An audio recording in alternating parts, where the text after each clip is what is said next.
Alright, welcome to my video. My name's Eckogen. In this video, we'll go over the mechanics of the Granite Titan. This is the first boss in Naryu Sanctum, and this is on hard mode.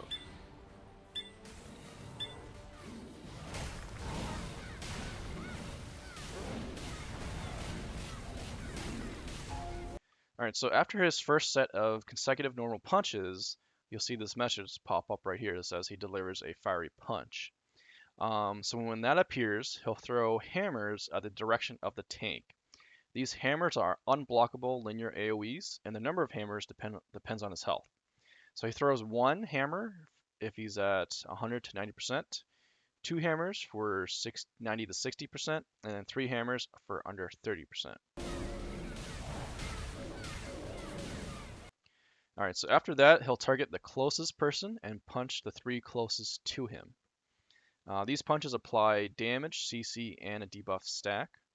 All of this can be blocked besides the debuff itself. Alright, so after he's done that, you'll see another message that says he delivers an unleashed fiery punch.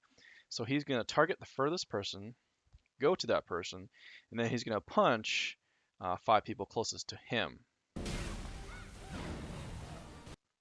So if you're melee and you already got your debuff from the three initial punches, then just wait a little bit before engaging the boss because you want to make sure everyone does get a punch from him to get the debuff stack.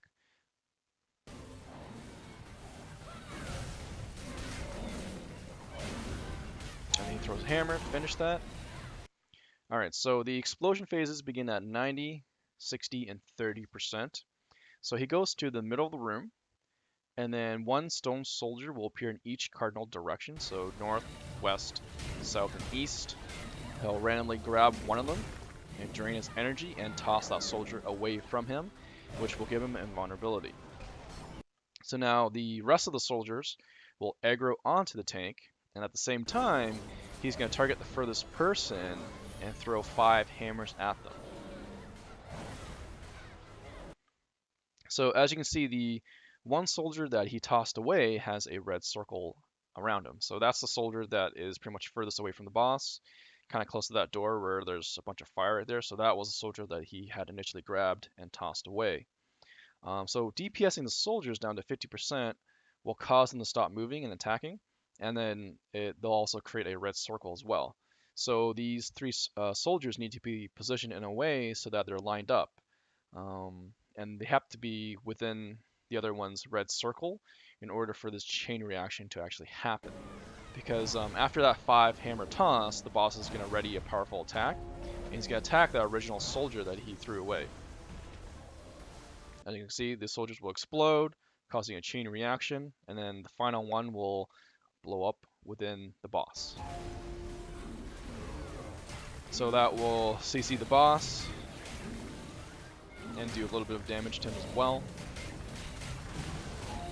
He'll do an AoE slam, and then he's going to do a room-wide AoE, and that's pretty much the explosion mechanic.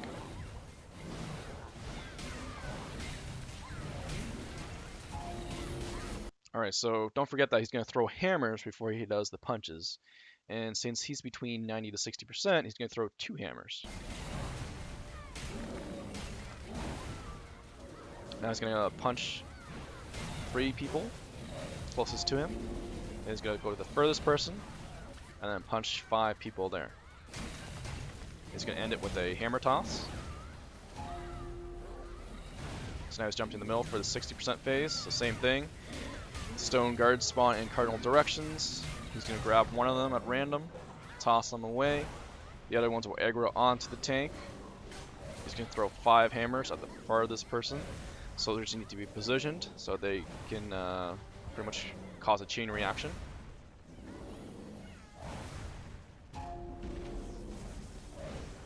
So if we do it correctly there, I'll chain.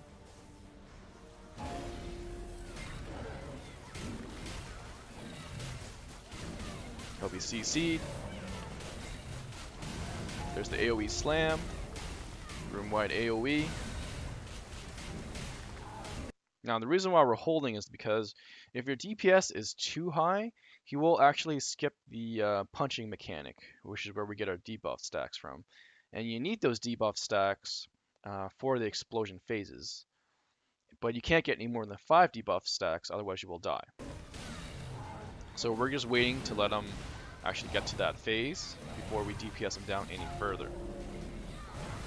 So he's going to throw 3 hammers.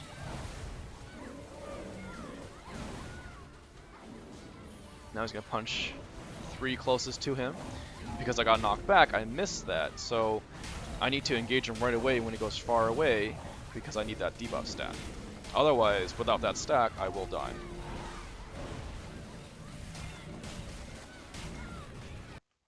Now, the only thing different in the 30% phase is that there'll be 2 fake soldiers.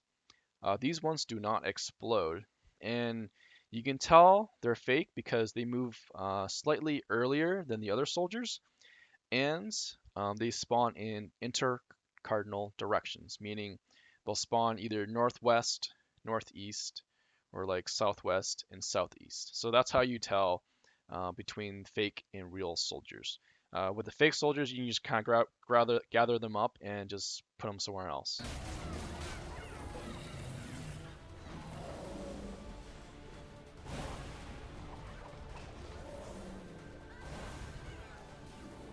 But the fake ones do need to be separated from the real soldiers, so that way they don't mess up the chain reaction, because the fake ones do not explode.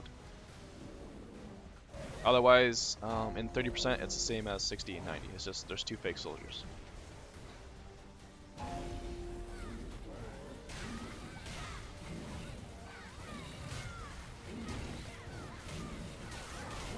And then from there, you pretty much just DPS the boss down. So just remember that he does an AoE, and then a room-wide attack.